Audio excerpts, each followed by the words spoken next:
जय शिव शंकर। हर हर महादेव। जय हो मेरे प्रभु, जय हो। आज हम पढ़ने जा रहे हैं शिव पुराण का अगला अध्याय, जिसमें कि है पार्वती और शिव का दार्शनिक संवाद। शिव का पार्वती को अपनी सेवा के लिए आज्ञा देना। पार्वती द्वारा भगवान की प्रतिदिन सेवा। भवानी ने कहा, योगिन, आपने तपस्वी होकर गिरिराज से ये क्या बात कह डाली। प्रभु, आप ज्ञान विशारद हैं, तो भी अपनी बात का उत्तर मुझसे सुनिए। शंभो, आप तप शक्ति से संपन्न होकर बड़ा भारी तप करते हैं। उस शक्ति के कारण ही आप महात्मा को तपस्या करने का विचार हुआ। सभी कर्मों को करने की जो यह शक्ति है, उसे ही प्रकृति जानना चाहिए। प्रकृति से ही सबकी सृष्टि, पालन और संहार होते हैं। भगवान, आप कौन हैं और सूक्ष्म प्रकृति क्या है, इसका विचार कीजिए। प्रकृति के बिना लिंग रूपी महेश्वर कैसे हो सकते हैं। आप सदा प्राणियों के लिए जो अर्चनीय, वंदनीय, चिंतनीय है, वह प्रकृति के कारण ही है। इस बात को हृदय से विचार कर ही आपको जो कहना है वह सब कहिए। ब्रह्मा जी कहते हैं, नारद, पार्वती के इस वचन को सुनकर महती लीला करने में लगे हुए प्रसन्नचित्त महेश्वर हंसते हुए बोले। महेश्वर ने कहा, मैं उत्कृष्ट तपस्या द्वारा ही प्रकृति का नाश करता हूँ। तत्वतः प्रकृति रहित शंभु के रूप में स्थित होता हूँ। अतः सत्पुरुषों को भी कभी या कहीं प्रकृति का संग्रह नहीं करना चाहिए। लोकाचार से दूर एवं निर्विकार रहना चाहिए। नारद, जब शंभु ने लोक व्यवहार के अनुसार यह बात कही, तब काली मन ही मन हंसकर मधुर वाणी में बोली। काली ने कहा, कल्याणकारी प्रभो, योगी, आप जो बात कही है, क्या वह वाणी प्रकृति नहीं है। फिर आप उससे परे क्यों नहीं होगे। क्यों प्रकृति का सहारा लेकर बोलने लगे। इन सब बातों का विचार करके तात्विक दृष्टि से जो यथार्थ बात हो उसी को कहना चाहिए। यह सब कुछ सदा प्रकृति से बंधा हुआ है, इसलिए आपको ना तो बोलना चाहिए ना कुछ करना चाहिए, क्योंकि कहना और करना सब व्यवहार प्रकृति का ही है। आप अपनी बुद्धि से इसको समझिए। आप जो कुछ सुनते, खाते, देखते, करते हैं, वह सब प्रकृति का ही कार्य है।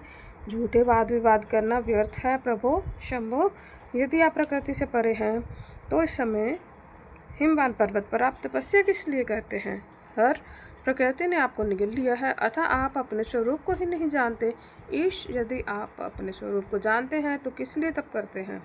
योगिन, मुझे आपके साथ वाद विवाद करने की क्या आवश्यकता है। प्रत्यक्ष प्रमाण उपलब्ध होने पर विद्वान पुरुष अनुमान प्रमाण को नहीं मानते। जो कुछ प्राणियों की इंद्रियों का विषय होता है, वह सब ज्ञानी पुरुषों को ही बुद्धि से विचार कर प्राकृतिक ही मानना चाहिए। योगीश्वर, बहुत कहने से क्या लाभ। मेरी उत्तम बात सुनिए। मैं प्रकृति हूँ, आप पुरुष है। यह सत्य है, सत्य है, इसमें संशय नहीं है। मेरे अनुग्रह से आप सगुण साकार माने गए हैं। मेरे बिना तो आप निरीह हैं, कुछ भी नहीं कर सकते। आप जितेंद्रिय होने पर भी प्रकृति के अधीन हो सदा नाना प्रकार के कर्म करते रहते हैं। फिर निर्विकार कैसे हैं और मुझ में लिप्त कैसे नहीं। शंकर, यदि आप प्रकृति से परे हैं और यदि आपका यह कथन सत्य है, तो आपको मेरे समीप रहने से पर भी डरना नहीं चाहिए। ब्रह्मा जी कहते हैं, पार्वती का यह सांख्य शास्त्र के अनुसार कहा हुआ वचन सुनकर भगवान शिव वेदांत में स्थित हो उनसे बोले।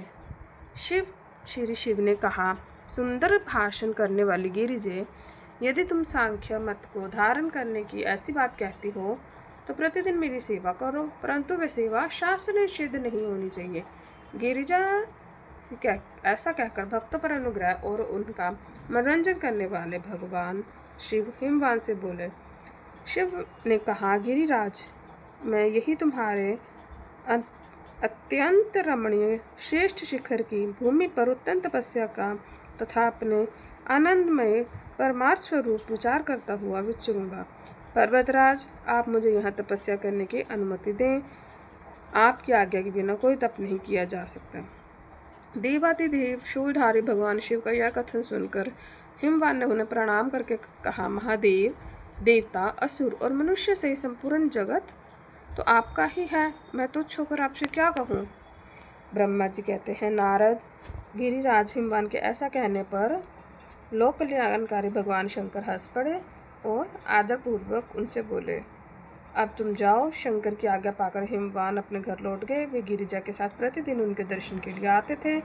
काली अपने पिता के बिना दोनों सखियों के साथ नित्य शंकर जी के पास जाती थी, भक्ति पूर्वक उनकी सेवा में लगी रहती थी। नंदीश्वर आदि कोई भी गण उन्हें नहीं रोकता था। तात महेश्वर के आदेश से ही ऐसा होता था।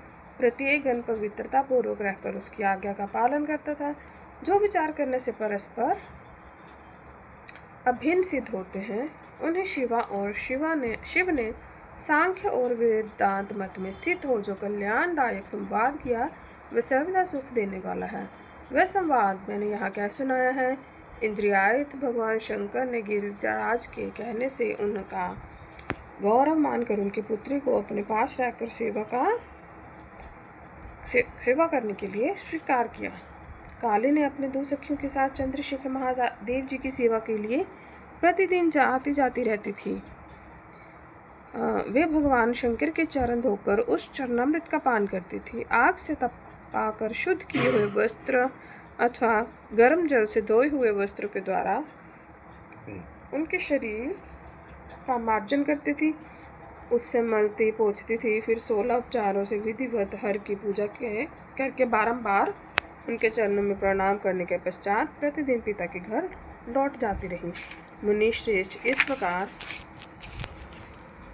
ध्यान पारायण शंकर की सेवा में लगी हुई शिवा का महान समय व्यतीत हो गया, तो भी वे अपने इंद्रियों का संयम रखकर पूर्वता उनकी सेवा करती रही। महादेव जी ने जब उन्हें अपनी सेवा में नित्य तत्पर देखा, तब वे दया से द्रवित हो उठे। इस प्रकार विचार करने लगे, यह काली जब तपस्याव्रत व्रत करेंगी, तब इस गंधर्व का बीज नहीं रह जाएगा, तभी मैं इसका पाणी ग्रहण करूँगा। ऐसा विचार करके महालीला करने वाले महेश्वर भगवान भूतनाथ तत्काल ध्यान में स्थिर हो गए। मुने परमात्मा शिव भी ध्यान में लग गए। तब उनके हृदय में कोई चिंता नहीं रह गई। काली प्रतिदिन महात्मा शिव के रूप का निरंतर चिंतन करते हुए उत्तम भक्ति भाव से उनकी सेवा में लगी रही। ध्यान परायण भगवान हर शुद्ध भाव से वहाँ रहते हुए काली को नित्य देखते थे, फिर भी चिंता को भुलाकर उन्हें देखते हुए भी नहीं देखते थे। इस बीच इंद्र आदि देवताओं तथा मुनियों ब्रह्मा जी की आज्ञा से कामदेव को वहाँ आदरपूर्वक भेजा। वे काम की प्रेरणा से काली का रुद्र के साथ संयोग कराना चाहते थे।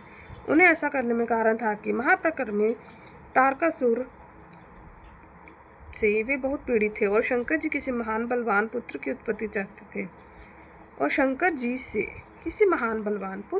चाहते थे कामदेव ने वहाँ पहुंचकर सब उपयोगों का प्रयोग किया, परंतु महादेव जी के मन में तनिक भी क्षोभ नहीं हुआ। उल्टे उन्होंने कामदेव को जलाकर भस्म कर दिया। मुने, तब सती पार्वती ने भी गर्भ रहित हो उनकी आज्ञा से बहुत बड़ी तपस्या करके शिव को पति रूप में प्राप्त किया। फिर वे पार्वती और महेश्वर परस्पर अत्यंत प्रेम से प्रसन्नता पूर्वक रहने लगे। उन दोनों ने परोपकार में तत्पर रहकर देवताओं का महान कार्य सिद्ध किया। जय हो प्रभु, जय हो। ये हमारा आज का अध्याय संपूर्ण हुआ। जय शिव शंकर, जय हो प्रभु। अच्छा।